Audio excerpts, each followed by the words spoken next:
चर्चा, एक विचार गोष्ठी जो की जा रही है, उसको लेके बहुत सारे साथी हैं जो कि अभी रास्ते में चल रहे हैं, और कुछ साथी अभी पहुंच गए हैं। तो 10 मिनट में हम इस मीटिंग को स्टार्ट करेंगे। स्टार्ट करने से पहले अगर कोई साथी अगर अपनी तरफ से कोई गीत, कविता या कोई प्रस्तुति देना चाहे तो यहाँ से हम आज के कार्यक्रम की शुरुआत कर सकते हैं।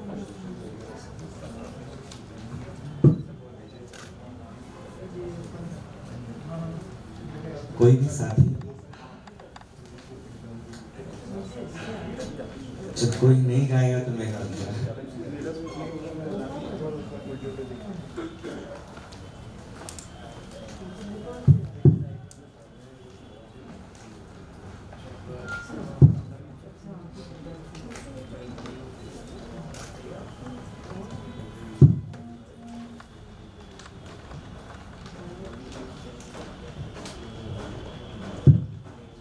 तो आज के इस कार्यक्रम की शुरुआत एक गीत के माध्यम से करते हैं, और दलित राइट्स को लेके ये गीत है। अभी अगला सत्र जो है वो फॉरेस्ट राइट्स को लेके स्टार्ट होगा, पर अभी एक गीत की प्रस्तुति क्योंकि कोई साथी इधर आगे नहीं आ रहा है, तो मुझे लगता है इस गीत के बाद शायद कोई आए, तो मैं शुरुआत करते हैं। सबसे पहले तो HRLN की ओर से आप सभी साथियों का स्वागत है कि हम 2 दिन बैठेंगे, और जो मानवाधिकार के मुद्दे हैं जो कि मध्य प्रदेश में आप तमाम साथी जो कि कई अरसे से लंबे समय से काम कर रहे हैं, और जहां जहां पर मानवाधिकारों का उल्लंघन है, आपके संगठन, आप जैसे साथियों की वजह से आज वहां पर मानवाधिकारों की रक्षा हो पा रही है। साथ में मानवाधिकार को जो प्रमोट करने का काम है वो आपका प्रशंसनीय रहा है, और कई लोगों के मुंह से किताबों में, कई मैगजीन में, कई टीवी चैनल, कई अलग अलग जगहों पर बहुत सारे साथी हैं जो कि इतना संघर्ष कर रहे हैं, पर उनकी आवाज उन लोगों तक भी नहीं पहुंच पा रही है, पर उनका बहुत बड़ा संघर्ष उनके एक छोटे पॉकेट में चल रहा है। तो कोशिश की गई है कि उन तमाम साथियों तक एक पहुंच बनाई जाए, और हम 2 दिन की चर्चा के दौरान हम ये तय कर पाए कि वहां पर किस प्रकार से एक स्ट्रैटेजी बना के, एक रणनीति बना के हम वहां पर आगे उसकी योजना तैयार करें, और वहां पर हम मानवाधिकारों की रक्षा करें। तो गीत के माध्यम से शुरू करते हैं, क्योंकि मध्य प्रदेश में है, और जहां हम बात करते हैं कि जब 2 बच्चे कहीं जाते हैं और अगर वो लैट्रिन कर देते हैं तो उनका मालिक या उनका पड़ोसी जो दबंग है वो उनकी हत्या कर देता है। कहीं बहनों का नाक काट दिया जाता है, कहीं भाइयों को, मजदूरों को जिंदा जला दिया जाता है। ये कोई पुरानी घटनाएं मध्य प्रदेश में नहीं है, बीत गए पिछले लगभग 2 महीने, 3 महीने या 6 महीने पुरानी घटनाएं हैं। और कोविड के दौरान जो दर्दनाक एक भयावह स्थिति सबके सामने हुई, उससे शायद कोई भी अनजान और अजनबी नहीं है। तो हम गीत के माध्यम से इस बात को शुरू करेंगे। मेरा नाम निर्मल अग्नि है, और मजदूरों के साथ में काम करता हूं, और मध्य प्रदेश के कई जिलों में जहां पर गुलामी है, बंधुआ मजदूरी है, और जहां पर मानव तस्करी हो रही है, लेबर ट्रैफिकिंग हो रही है। कानून कहने में बहुत सारे कानून हैं, परंतु उनका क्रियान्वयन मजदूरों के लिए नहीं है। उसको लेके अलग अलग जिलों में, शिवपुरी, गुना, ग्वालियर, दतिया, अलग अलग जिलों में जाते हैं टीम के साथ, वहां पर मजदूरों से बात करते हैं, और जिस प्रकार का मामला होता है गुलामी से संबंधित या उनकी मानव तस्करी, बाल विवाह, उस प्रकार के मामलों में जो मानवाधिकारों के उल्लंघन है उनमें इंटरवेंशन करते हैं। तो दलित राइट्स को लेके गीत है। इंसानी को अछूत और गुलाम किया है, कैसा ये कर्म है, कैसा ये धर्म है। इंसानी को अछूत और गुलाम किया है, कैसा ये कर्म है, कैसा ये धर्म है। यहाँ पर एक धर्म की अलग ही परिभाषाएं हैं।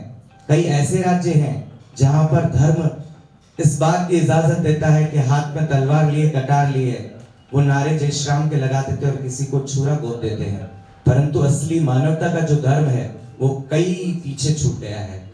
हम सभी उस मानवता के उस धर्म को मानने वाले, इंसानियत को मानने वाले तमाम साथी बैठे हैं। तो मैं सभी से रिक्वेस्ट करूंगा कि पंक्ति को अगर वो दोहरा पाएंगे तो अच्छे से हम लोग इस गीत को गा पाएंगे। इंसानी को अछूत और गुलाम किया है, कैसा ये कर्म है, कैसा ये धर्म है, कैसा ये कर्म है, कैसा ये धर्म है। हम पढ़ते हैं तो जातिवाद खून खौलता, हम पढ़ते हैं तो जातिवाद खून खौलता, फिर उसके मुंह से जातिवाद मनु बोलता, फिर उसके मुंह से जातिवाद मनु बोलता। अछूत कह के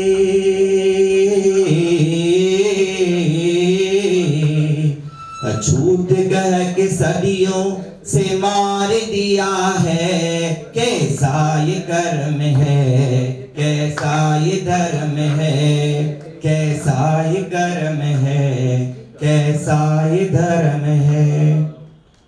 मंदिर के हर गांव के बाहर हमारी बस्ती क्यों है, हर गांव के बाहर हमारी बस्ती क्यों है, दलितों की जान इतनी सस्ती क्यों है, दलितों की जान इतनी सस्ती क्यों है। देशद्रोही के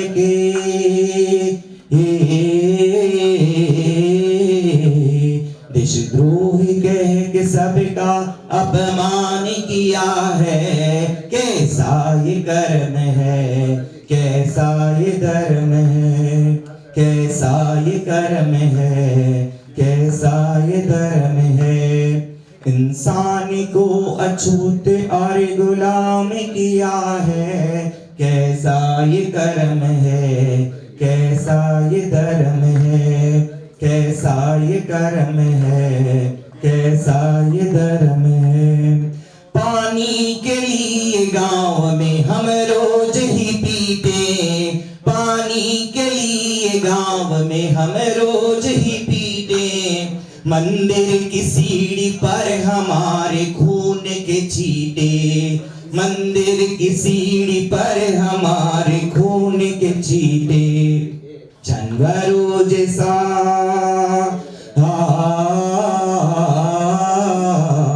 जानवरों जैसा हमसे बर्ताव किया है, कैसा ये कर्म है, कैसा ये धर्म है, कैसा ये कर्म है, कैसा ये धर्म है। आज भी बहनों को गाजर मूली की तरह काट दिया जाता है, बहनों को पेट में मार दिया जाता है, और अगर वो जिंदा हो जाती है तो उनको जिंदगी भर जो है सम्मान नहीं मिलता है, अपमान का पात्र बनना पड़ता है। तो कहा है, हमारी माता बहने सीताओं जैसी, हमारी माता बहने सीताओं जैसी, हर घर में यहाँ अग्नि परीक्षा कैसी, हर घर में यहाँ अग्नि परीक्षा कैसी। जिन जंजीरों से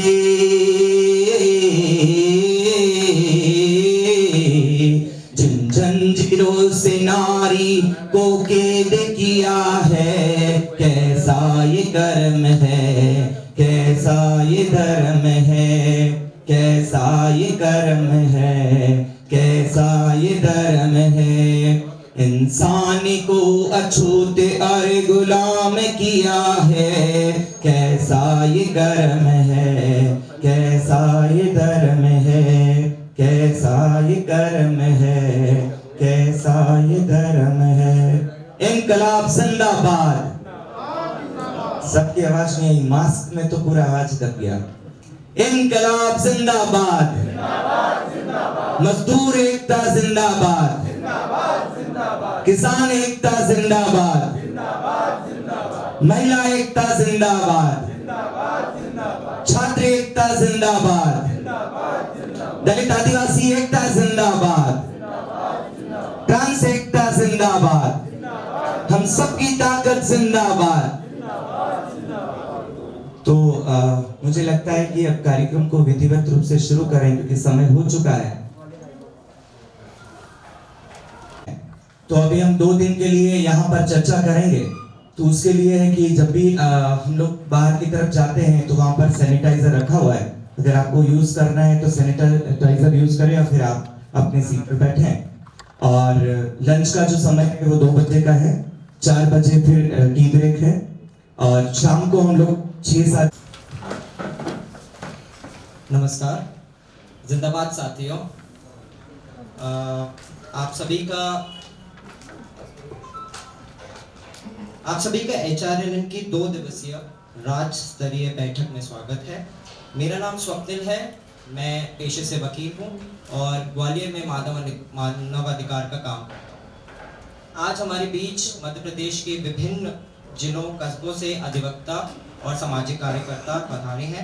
मैं आशा करता हूँ कि आप सभी की यात्रा सुखद रही होगी और आप सभी इस कठिन समय में भी यहाँ आए, इसके लिए बहुत बहुत धन्यवाद। मध्य प्रदेश के बारे में जब भी चर्चा होती है तो लोग एक सवाल जरूर पूछते हैं, आपसे भी पूछा होगा। वह सवाल है कि MP की पहचान क्या है, MP की आइडेंटिटी क्या है।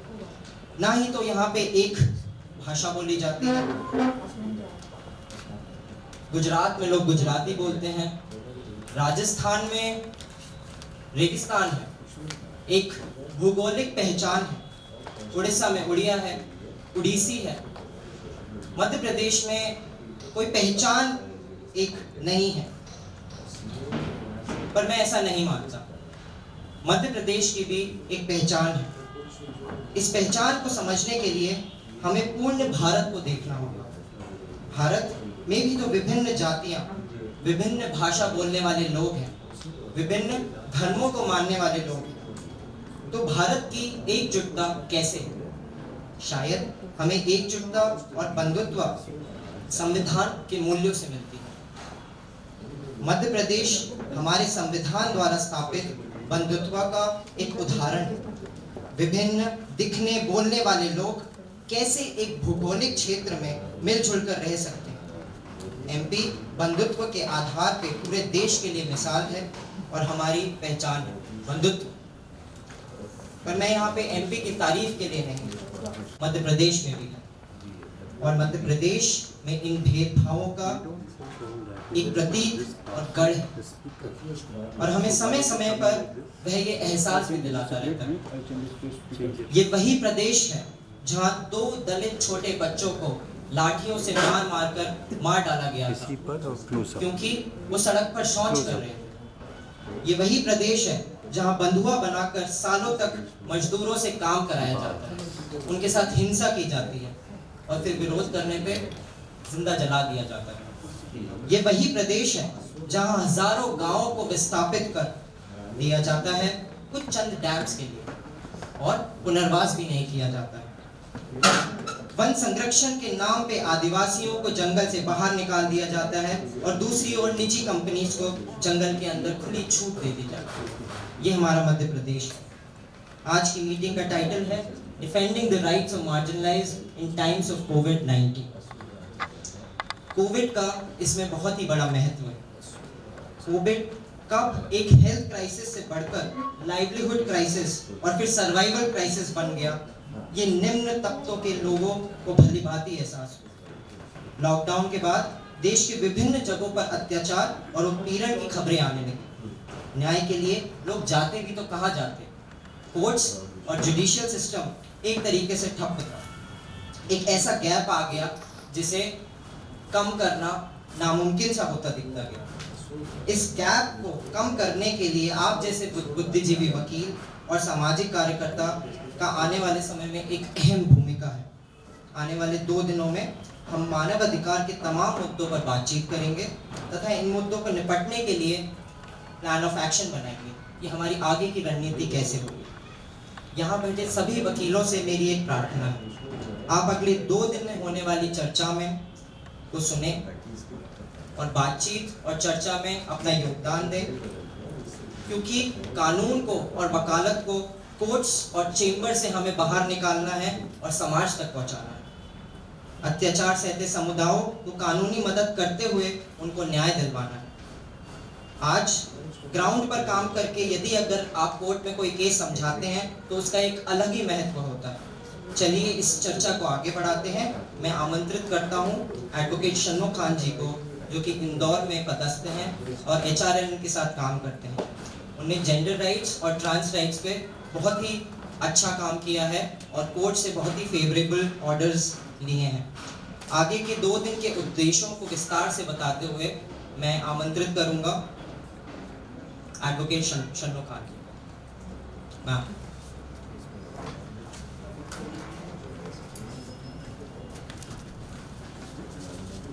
थैंक यू सबने। आप सबका कोविड के पीरियड में इस मीटिंग में आने का बहुत बहुत स्वागत है। और मैं तो सिर्फ 2-4 मिनट में ही अपनी बात खत्म करूंगी। मध्य प्रदेश में ह्यूमन राइट्स लॉ नेटवर्क के 3 ऑफिस हैं, जबलपुर में और शिवपुरी में और इंदौर में।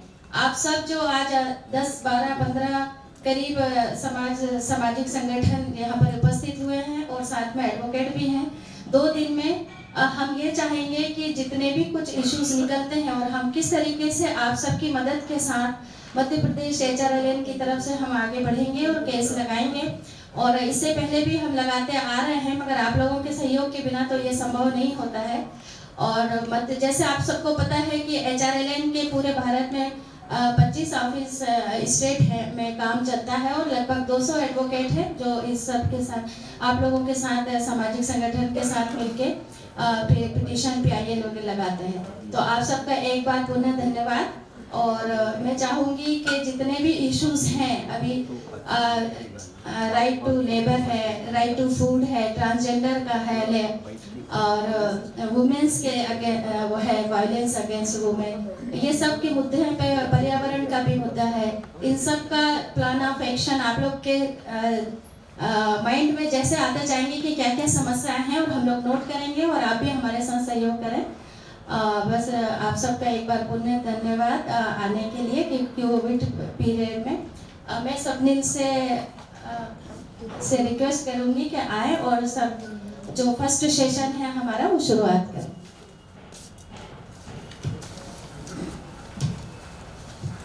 हमारा पहला सत्र फॉरेस्ट राइट्स और प्राइवेटाइजेशन ऑफ फॉरेस्ट पे है और इसके लिए मैं आमंत्रित करना चाहूँगा माधुरी जी को,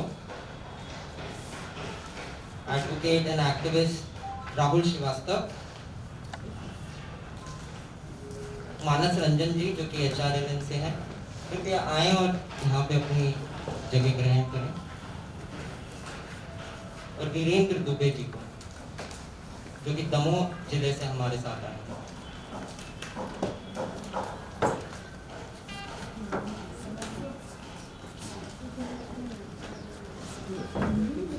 और एडवोकेट समाधान।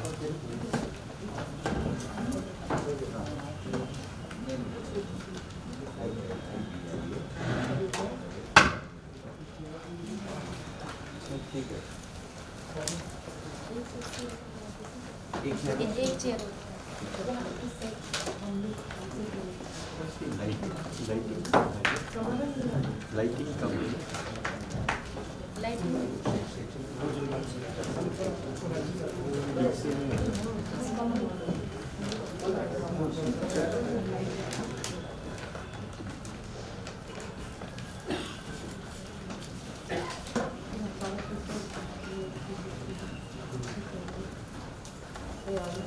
वन अधिकार कानून 2006 में इनैक्ट किया गया था।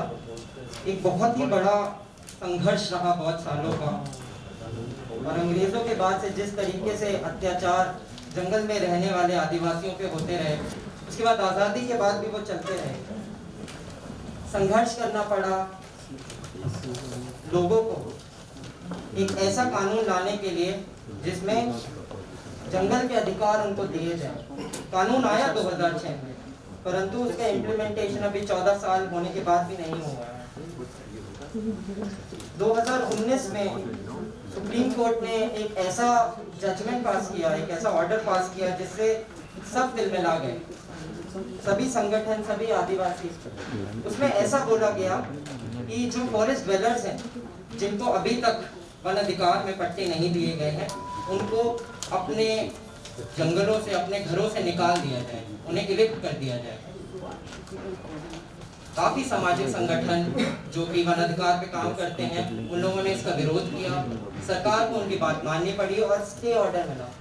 उसके बाद सभी स्टेट्स ने ये बोला सुप्रीम कोर्ट को कि हम अपने अपने एफिडेविट फाइल करेंगे और ये बताएंगे कि आगे की हमारी वन अधिकार की प्रक्रिया कैसे रहेगी, हम लोगों को अधिकार कैसे देंगे, और यदि हम अधिकार देंगे या नहीं देंगे तो उसमें किस तरीके से हम आगे बढ़ेंगे। उसके बाद कई स्टेट्स ने अलग अलग तरकीबें अपनाई, परंतु अभी भी जिस तरीके से काम चल रहा है उससे लगता तो नहीं है कि हमारे आदिवासी भाइयों को और बहनों को ये अधिकार जल्द मिल पाएंगे। इन्हीं सभी बातों को ध्यान में रखते हुए मैं इस चर्चा की शुरुआत करना चाहूँगा और हमारे पहले पैनलिस्ट जो कि एडवोकेट राहुल श्रीवास्तव जी हैं, जो कि जबलपुर में प्रैक्टिस करते हैं और इनका बहुत ही करीबन 15-20 सालों से ट्राइबल राइट्स पे अनुभव रहा है। वो लैंड राइट्स पे बहुत ज़्यादा उन्होंने काम किया है। वो भू अधिकार अभियान के स्थापक भी रहे हैं, जिन्हें 150 संगठनों को मिला के उनने ये अभियान चलाया था। मैं आमंत्रित करूंगा राहुल जी को कि आए और अपनी बात सभी के सामने रखें।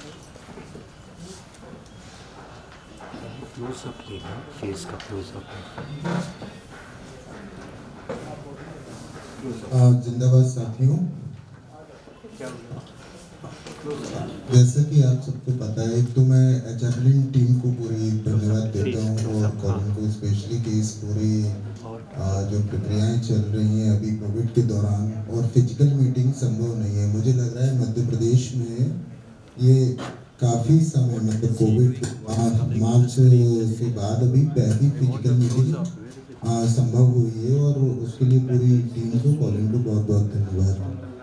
मध्य प्रदेश की बात करें तो मैं अपनी बात को हिटलर से चालू करना चाहूँगा। अगर मैं एज ए सोशल एक्टिविस्ट और लॉयर दोनों को मिला के बात करूँ, यहाँ पे मैं देख रहा हूँ कि बहुत सारे न्यू लॉयर्स भी बैठे हुए हैं और उनको समझने की पूरी प्रक्रियाएं होंगी। वन अधिकार कानून की बात तो रहेगी हमारे साथ, पूरे मध्य प्रदेश में जो स्ट्रगल्स हो रहे हैं उनकी बात होगी और कैसे हम लीगल रिसर्च के साथ पूरी एक्टिविटीज़ को लेके जाएं और PILs में कन्वर्ट करें, उस पर भी बात करेंगे।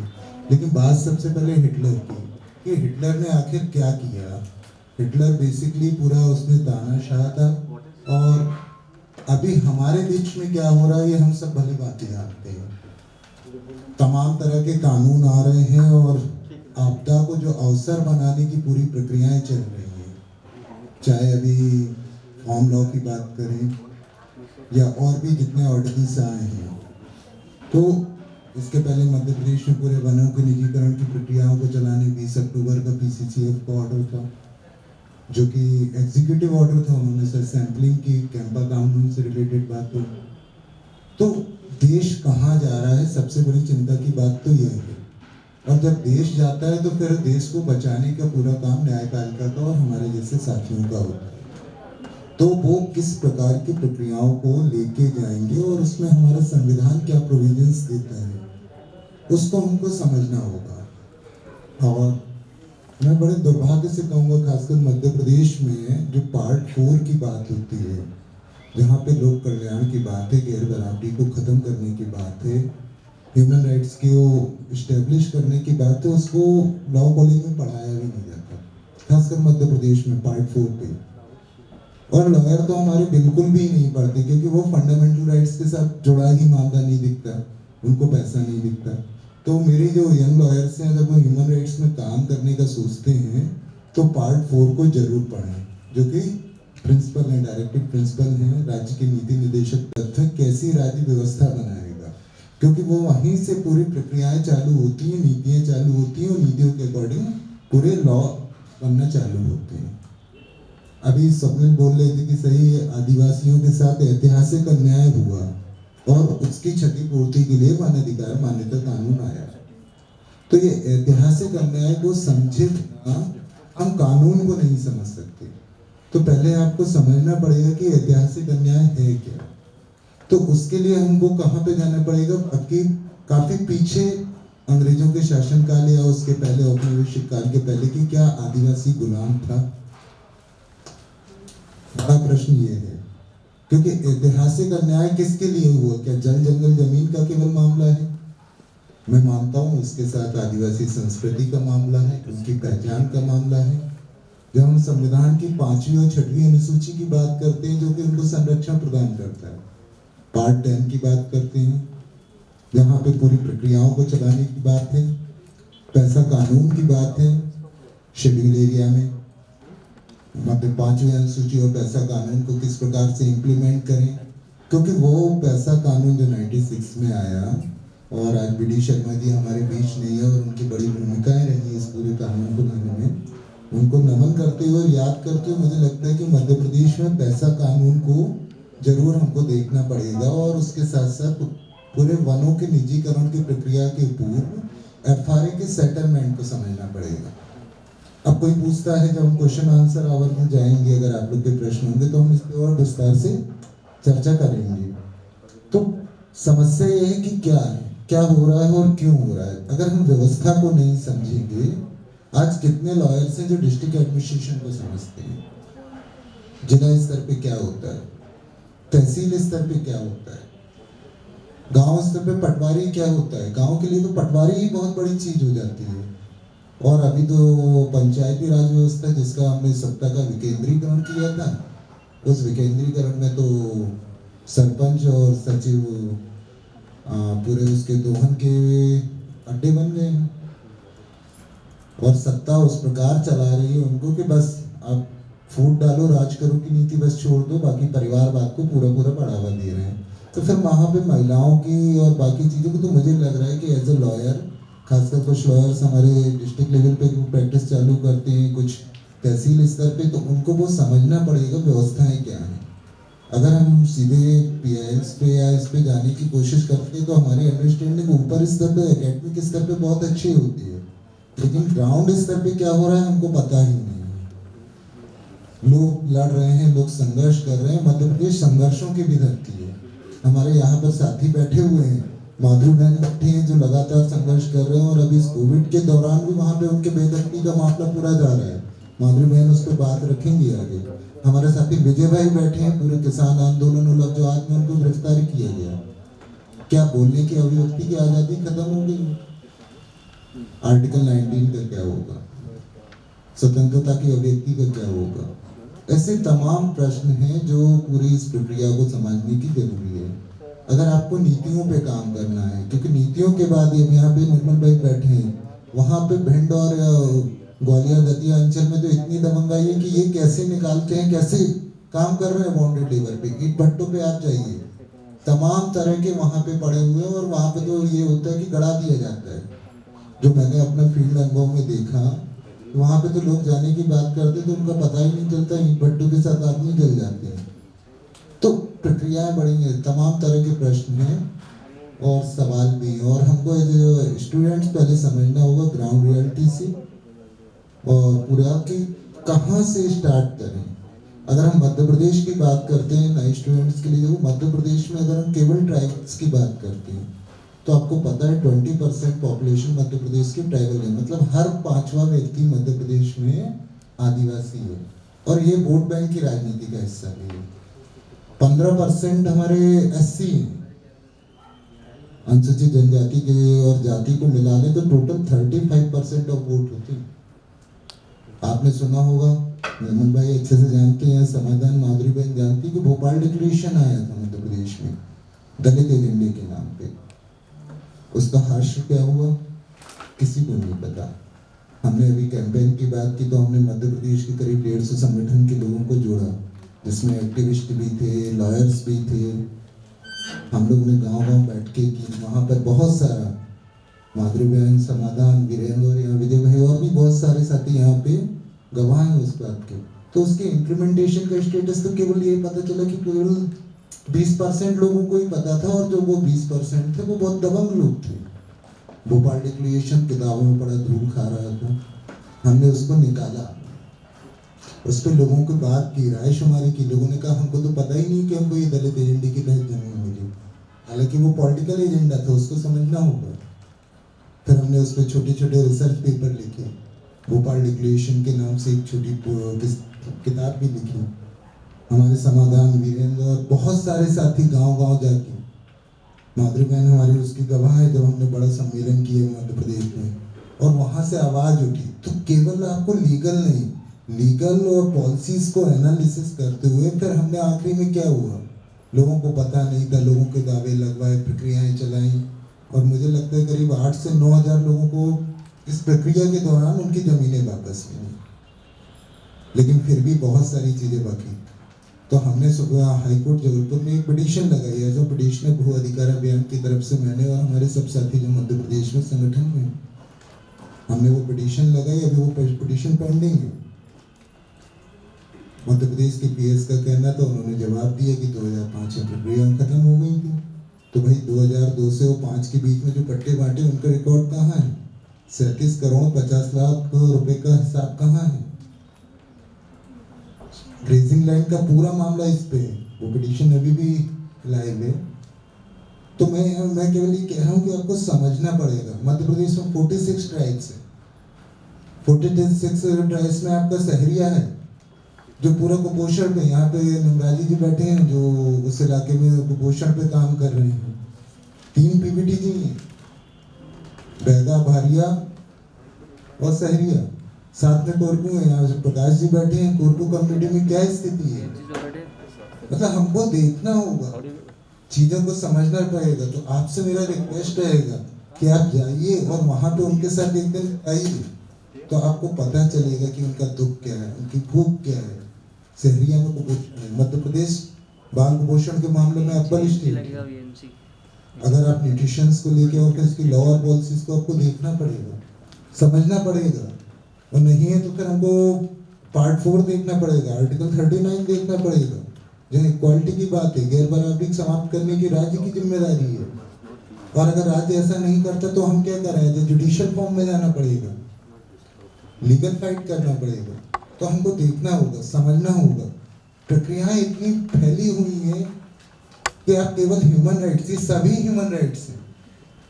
आदिवासियों का अभी वन अधिकार का मामला लेके इलेक्शन का मामला हुआ, 3.5 लाख लोग मध्य प्रदेश की अगर हम अकेले बात करें तो 3.5 लाख को बेदखली का ऑर्डर दे दिया।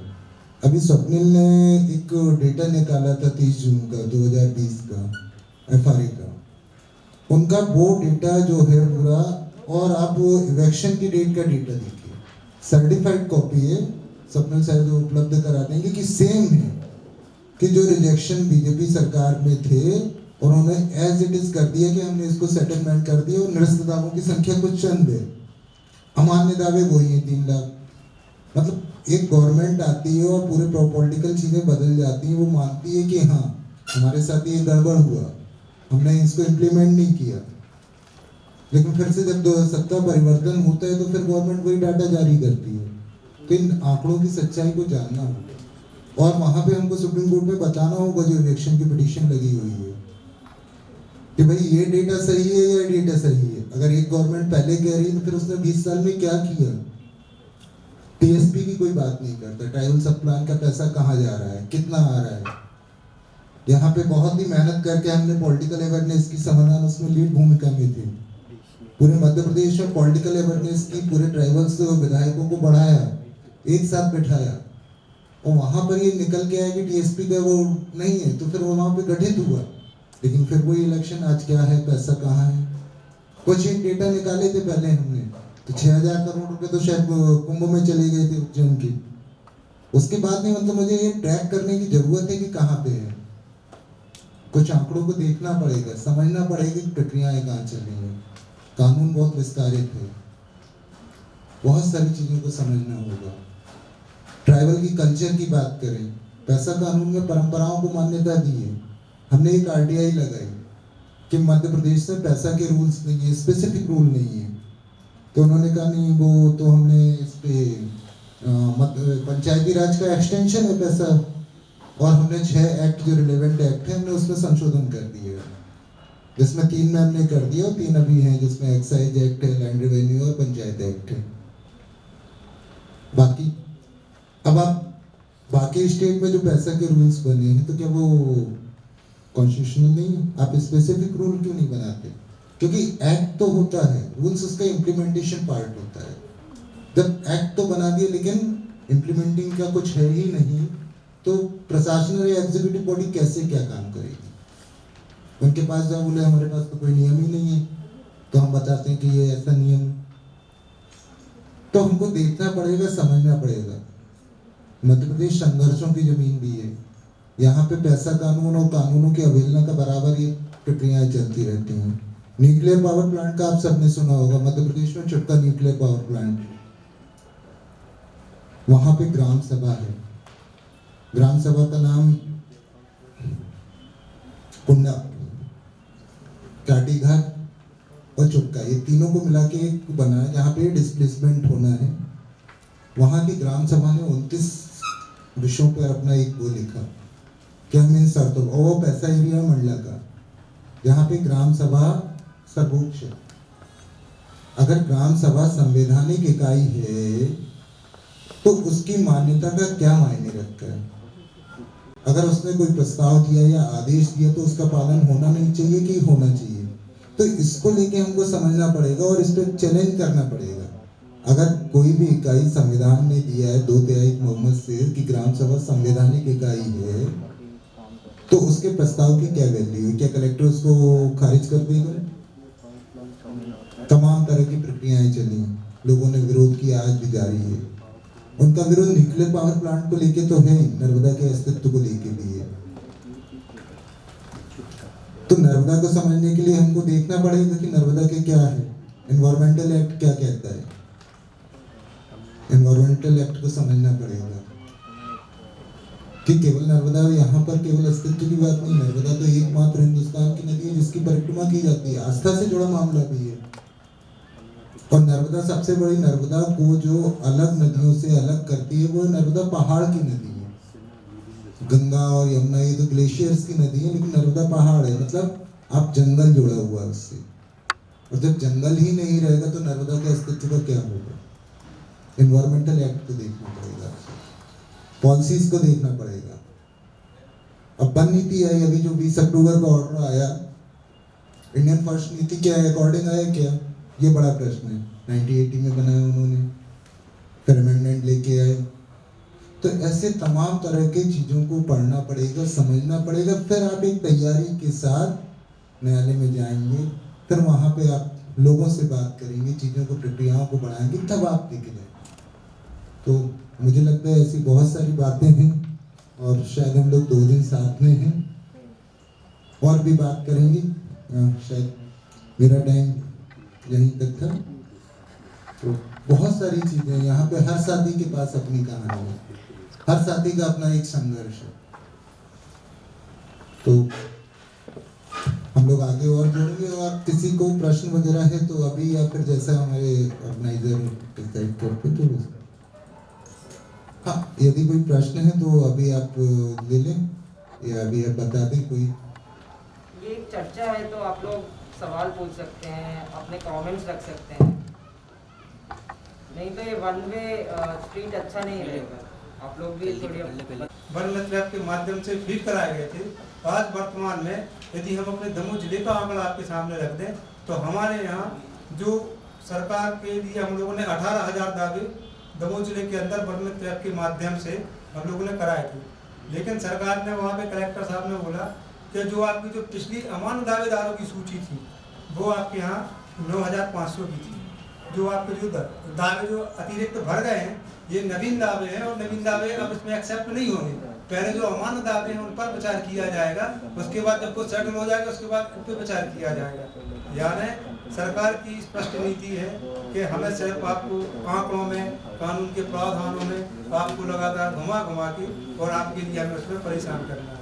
और आपको जो व्यक्ति जहाँ पे जमीन पे अधिकार के लिए लड़ाई लड़ रहा है, अपीलें कर रहा है, तो सुनने वाला वहाँ पे कौन है? वही प्रशासन है जिसको उस प्रक्रिया को अपनाना है। और जो वन मित्र ऐप के माध्यम से उन्होंने एक चीज़ और अलग से जोड़ दी कि फॉरेस्ट राइट एक्ट में प्रावधान था कि जो ग्राम वन अधिकार समितियों का गठन होना था उसमें गांव के समाज के लोगों की भागीदारी उसमें सुनिश्चित होना थी कि गांव के समाज के लोग बैठ के अपने लोगों का निश्चित करके उस प्रक्रिया को आगे बढ़ाएंगे।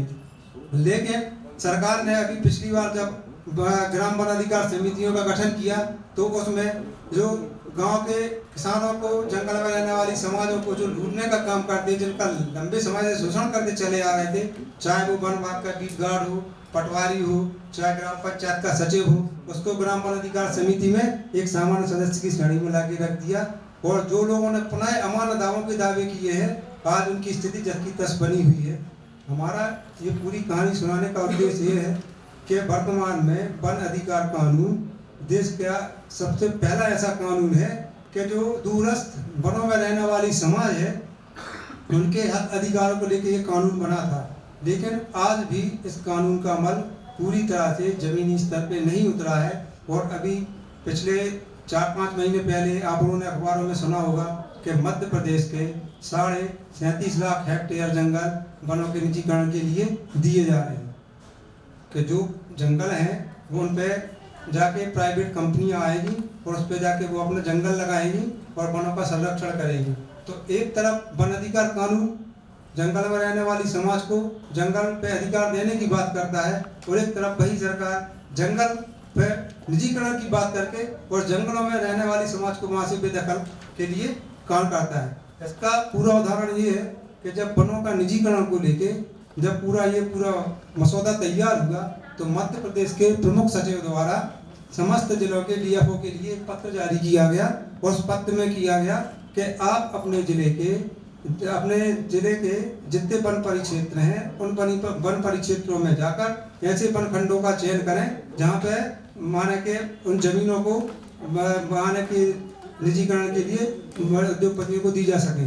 तो गाँव में जाना शुरू हो गया वन विभाग के अधिकारियों का, और जो लोग वन भूमि पर काबिज थे, ऐसे किसानों को उस जमीन से बेदखल करने के लिए उन्होंने फर्जी तरीके के प्रस्ताव बना के और नए बेदखली के आदेश जारी करके उनके ऊपर जाके उन्होंने सुप्रीम कोर्ट का आदेश है कि जब तक वन अधिकार कानून का पालन नहीं हो जाता है, तब तक आप जो व्यक्ति उस जमीन पे है जिसने दावा फॉर्म भरा हुआ है, उसको आप बेदखली की कार्रवाई नहीं कर सकते हो।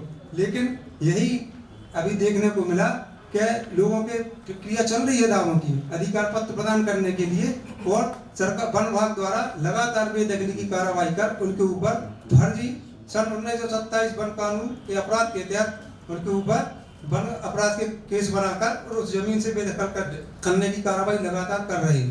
तो एक तरफ कानून है जो अपन के लिए अधिकार की बात कर रहा है, और उस कानून का पालन करने वाला जो पूरा सिस्टम है, उस कानून के प्रावधानों का गलत तरीके से इस्तेमाल कर उन लोगों के अधिकार छीनने का काम कर रहा है। तो इस समय पर जो अपन बैठ के यहाँ पे जो चर्चा कर रहे हैं, चर्चा करने का उद्देश्य है कि जो गरीब आदमी है, जिसपे लिखते नहीं बनता, पढ़ते नहीं बनता है, वो व्यक्ति जाके लड़ाई अपनी ये कागज की लड़ाई है, जंगल की जो रहने वाले हैं उनकी जमीन की लड़ाई नहीं है। तो जमीन पे तो वो सदियों से बसे हुए हैं, उनको वहाँ से बेदखली, लेकिन सरकार उनके लिए दस्तावेज के आधार पर गुमराह करके उनकी जमीनों को छीनने की जो प्रक्रिया चला रही है, उसको एक साथ जोड़ के एक तरफ जो सोशल एक्टिविस्ट हैं जो जमीन में जाके लोगों के साथ काम कर रहे हैं, ऐसे साथी जो अपने अपने इलाके में कानूनी मदद करते हैं, ऐसे साथियों के सामंजस्य बनाने के बाद जब तक लगातार उन लोगों की जन्मकालक जमीनी स्तर से शुरू नहीं होगी, क्योंकि मामला पूरा जाता है ब्लॉक में, जिला में। यदि मान लो प्रदेश स्तर पे कोई आदेश आता है तो वहाँ पहुँचने तक उसकी परिभाषा ही बदल जाती है अधिकारियों की दृष्टि से, क्योंकि वहाँ पे इतने सक्षम लोग नहीं होते हैं कि जो पेपर होते हैं वो पूरे अंग्रेजी में होते हैं, उसका ट्रांसलेशन बहुत कुछ समझ में नहीं आता है। तो इस वजह से जो सरकारी कर्मचारी हैं जिनकी जिम्मेदारी है इस कानून का पालन कराने के लिए, ट्राइबल एजेंसी जो नोडल एजेंसी है वो इस पर कोई विशेष ध्यान नहीं देती, जिससे वन अधिकार कानून की जो प्रक्रिया है पूरी आज भी 15 वर्ष बीत जाने के बाद 10 की 10 बनी हुई है। मध्य प्रदेश में वर्तमान में जब एक कानून प्रक्रिया 9-10 में प्रारंभ हुई थी, उस समय पे जो दावेदारों की संख्या थी वो आज भी 10 की 10 है। मात्र उसमें से 5% या 10% लोगों को बामुश्किल अधिकार पत्र मिल पाए। किसी साथी को यदि कुछ इसमें पूछना है तो पूछ सकते हैं। जो प्रोजेक्टर है उसी का यहाँ से ठीक चल रहा है, देखो इसमें किसी का कोई सवाल हो, वो जो लाइट है ना वैसे हम एक बार डिस्कशन होने के बाद इकट्ठे भी सवाल ले सकते हैं, तो आप सभी वो सवाल लिख लीजिए, वो कमेंट, ताकि आप सही समय पर वो सब बीच में भी ले सकते हो अगर किसी को किसी का कोई सवाल।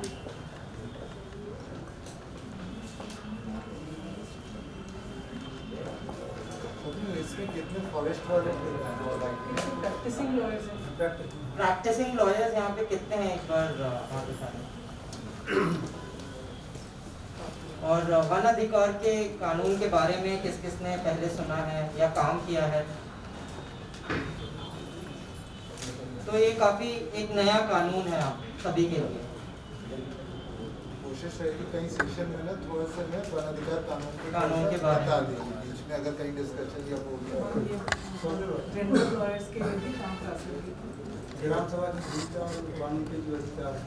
मेरा राहुल जी से प्रश्न है कि ग्राम सभा और पंचायत की ओपिनियन में डिफर रहता है। ग्राम सभा कुछ और निर्णय ले रही है, पंचायत और निर्णय, तो उसमें हमारे पास लीगल क्या है कि हम लोग उस चीज को आगे बढ़ा पाए?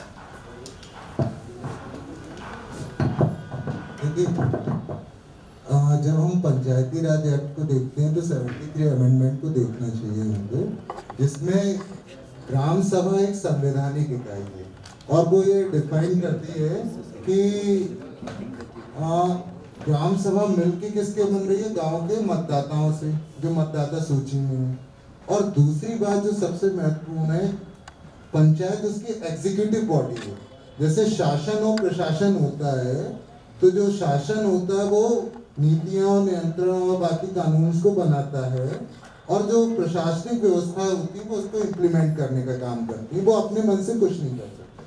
तो पंचायत जो है वो ग्राम सभा की एग्जीक्यूटिव बॉडी है और ग्राम सभा के अंडर में है, और ग्राम सभा सुप्रीम है। और मेरा मानना तो है, एक बड़ा अच्छा नारा BD शर्मा जी ने दिया था, हमारे गांव में हमारा राज, मावा नाटे मावा राज। तो उनका ये था कि गांव में तो क्या है, अगर हम संसद में देखते हैं तो संसद में तो जनप्रतिनिधि जाते हैं चुने हुए, या चुने हुए जनप्रतिनिधि के प्रतिनिधि, चाहे वो MP हो, चाहे MLA हो, चाहे जिससे पूरी व्यवस्था बनती है। लेकिन ग्राम सभा में गांव का, देश का मालिक तो खुद बैठा हुआ है, जो निर्णय लेता है। तो मेरे हिसाब से और कानूनी हिसाब से, दोनों ही संवैधानिक हिसाब से, ग्राम सभा का निर्णय सर्वोपरि है और वो बाध्य भी है जब तक उसको चैलेंज नहीं किया। दुर्भाग्य ये कि हम कभी ग्राम सभा के निर्णय को, जो हमारी भाषा शैली सिखाई है जो प्रशासनिक व्यवस्था ने, कि भाई हम ये प्रस्ताव पारित करते हैं, हम प्रस्ताव पे क्यों जाते हैं? जब मालिक हैं हम और ग्राम सभा हमको संवैधानिक इकाई दी है, तो हम आदेश क्यों नहीं देते कि ग्राम सभा ये आदेश देती है, यू डन इट, और नहीं करोगे तो हम आपके अपने क्षेत्राधिकार में आपके वो उल्लंघन करेंगे। और इसकी व्यवस्था पंचायती राज एक्ट में, अलग अलग स्टेट के, मध्य प्रदेश के पंचायती राज और ग्राम स्वराज नियम में स्पष्ट प्रावधान है। वहाँ पे धारा 40 और धारा 60 की वो उपयोगिता की जो बात करते हैं सरपंच और सचिव, क्योंकि वो CEOs तो उसका उपयोग करते हैं, लेकिन हमारे लोग नहीं करते, हमारे संगठन नहीं करते। तो ग्राम सभा सुप्रीम है, और वैसा क्षेत्र में तो और भी सुप्रीम है, क्योंकि उसमें है ना, क्योंकि परंपराओं को उन्होंने प्रमोट किया है और संवैधानिक जैसे कलेक्टर कई बार ग्राम सभा को, इवन SDM, वो ग्राम सभा का कोई भी निर्णय हो उसको नहीं मानते, या जो लोग इस तरीके की मांग करें उनको झूठे केस में फंसा रहे हैं लोकल लेवल पे। हम लोगों ने एक सीमेंट कंपनी है, उसके खिलाफ सोंडुल में है, मनावर के बाद, उसके खिलाफ एक प्रस्ताव पारित किया था, क्योंकि वहां पर उन लोगों ने झूठे अंगूठे लगाकर, डमी लगाकर, वो बिना मुआवजा दिए वहाँ एक सीमेंट कंपनी स्थापित कर दी। और विधानसभा के माध्यम से हमने जब MOU उसका निकाला कि सरकार के साथ इनका क्या MOU था, तो MOU का भी सारी कंडीशंस को वायलेट किया। पूरे मामले की शिकायत जब कलेक्टर को की, तो कलेक्टर ने उसके ऊपर अभी तक कुछ नहीं किया है। तो ऐसी परिस्थिति में हम क्या करें? अगर वैसे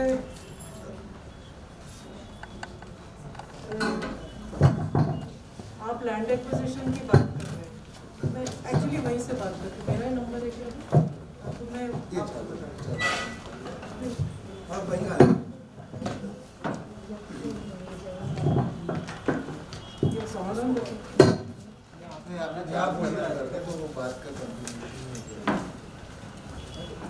आमंत्रित करना चाहूँगा माधुरी जी को, जो कि खरगांव और बुरहानपुर में काम करती हैं और आदिवासी और दलित अधिकारों के लिए 30-35 सालों से संघर्ष कर रही हैं।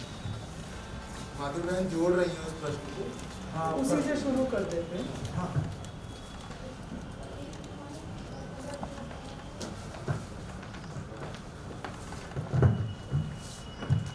सभी साथियों को जिंदाबाद, जय भीम।